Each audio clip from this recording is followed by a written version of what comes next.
Os gregos morreram, Aristóteles morreu, e o pensamento grego foi pouco a pouco sendo substituído por um outro jeito de pensar a vida, o homem, o universo.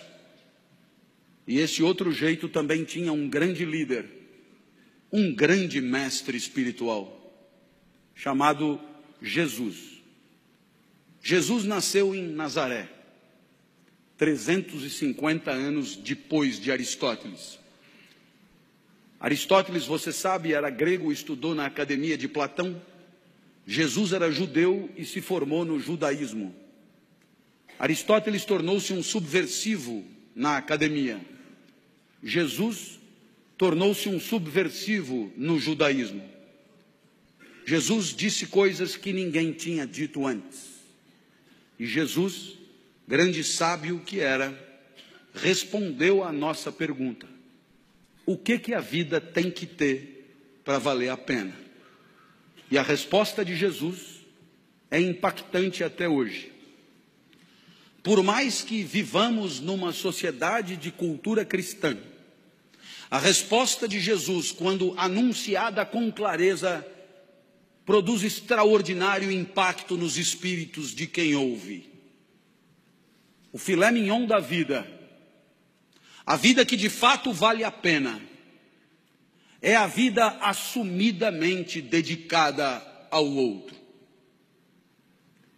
Isso é absolutamente incrível, sobretudo para nós, acostumados a ouvir que o sucesso da nossa vida tem a ver com o nosso próprio ganho, com a nossa própria riqueza, com o nosso próprio conforto, com o nosso próprio poder.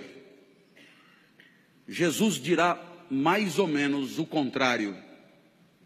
O filé mignon da vida, aquilo que fará de você um vivente feliz, é a entrega, é proporcionar, é alavancar, é permitir que o outro viva melhor do que viveria se você não existisse.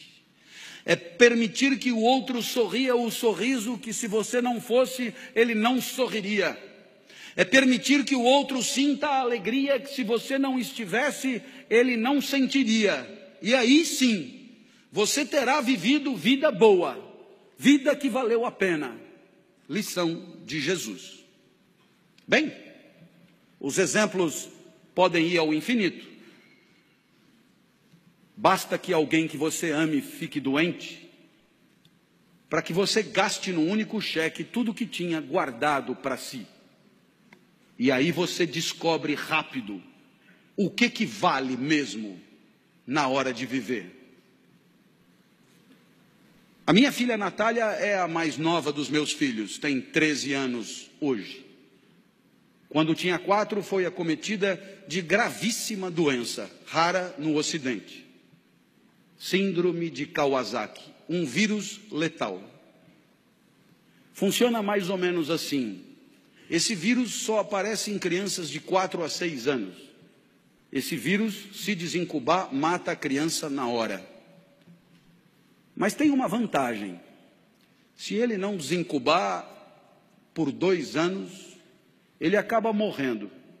E a criança está definitivamente curada.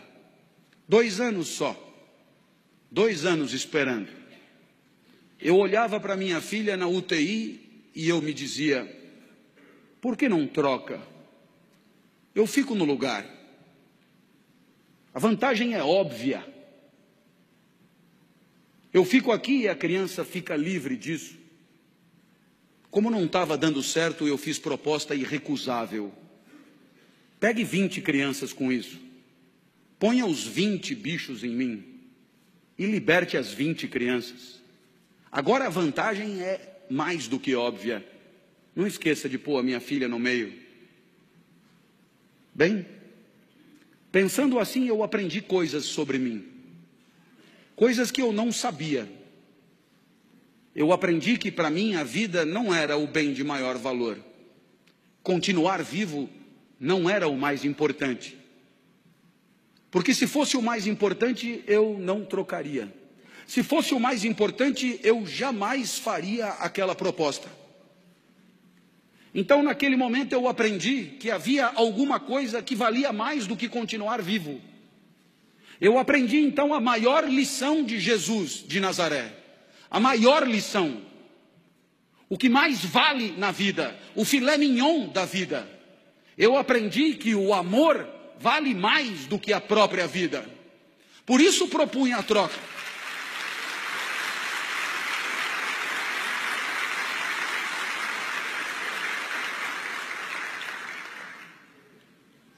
Mas é claro que por onde você andar, você encontrará o mesmo fenômeno. Pessoas desesperadas lutando para diminuir o sofrimento de quem sofre. Na Boate Kiss em Santa Maria, nos desmoronamentos em Petrópolis e Teresópolis, nos incêndios em São Paulo, pessoas completamente despreparadas se atiravam no perigo em nome da proteção da vida alheia. Você encontra isso por onde você andar. Para desdramatizar, minha filha completou 13 anos em maio e ela virou para mim e falou: papai, ela está completamente curada, portanto, e ela falou: papai, eu queria comemorar meu aniversário em casa, queria mostrar minha casa para os meus amigos, você deixa? A minha filha sempre pede tudo para mim, porque de mim ela sabe que ela tira tudo que ela quer, depois ela só comunica à mãe. Eu já falei com o papai e ele já deixou. Vieram 39. Subiram no mesmo elevador. Invadiram o apartamento no mesmo segundo. E quando eu vi aquele enxame de criança entrando em casa, me lembrei de uma poetisa búlgara que dizia mais ou menos assim: criança pequena é como água. Ocupa todos os espaços. Eu me tranquei no quarto, mas a poetisa tem razão, todos os espaços. Papai, queremos brincar aí também. Minha filha, para onde você quer que eu vá? Você não gosta tanto da padaria? Vai para a padaria e espera lá. Leva o celular que eu te aviso. E aí eu te pergunto: que espécie de idiota passaria 3 horas de sábado numa padaria, esperando que uma criança o autorize a voltar para sua própria casa? Esse idiota somos todos nós, não somos? Que um dia percebemos que o sorriso da criança amada vale qualquer padaria. Minha filha me autorizou a voltar e quando eu cheguei em casa, porque ela é muito legal, ela virou para mim e disse: papai, muito obrigado por ter deixado, eu me diverti muito. Eu sou emotivo, rapidamente as lágrimas brotam e ela continuou então inapelável. Eu queria te dizer mais uma coisa. Eu adoro ser sua filha. Nossa. Eu, para ouvir aquilo, passaria uma semana na padaria. Eu acho que eu abriria uma padaria. Nesse momento, você poderia imaginar que o exemplo de Jesus encontra abrigo em situações de afetos familiares. E você poderia imaginar que aqui é trabalho, evento profissional, competidores à flor da pele, com sangue no olho e faca nos dentes. A lição de Jesus não encontraria lugar aqui. Eu tendo a discordar. Há 30 anos, como professor universitário, me perguntam por que escolhi essa profissão. E eu costumo brincar dizendo que Jesus explica. Porque se a vida boa é a vida dedicada aos outros, se o filé mignon da vida é a vida onde cada jaula e cada caloria é destinada a alegrar quem está na frente, se a vida boa é a vida em que o outro e o seu desabrochar são o maior valor, admita que a minha profissão é imbatível. Tudo é pelo aluno, é para o aluno, é em função do aluno.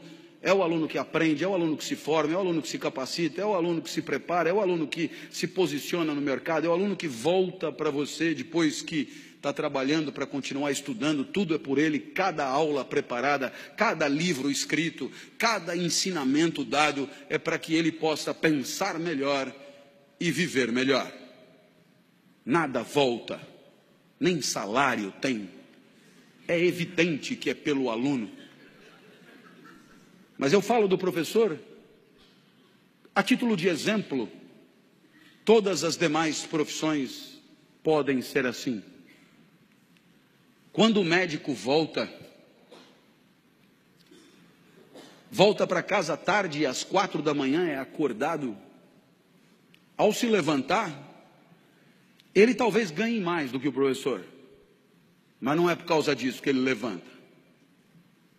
Nem ele, nem o dentista, nem o advogado, nem o psicólogo, nem ninguém. E aí eu costumo dizer,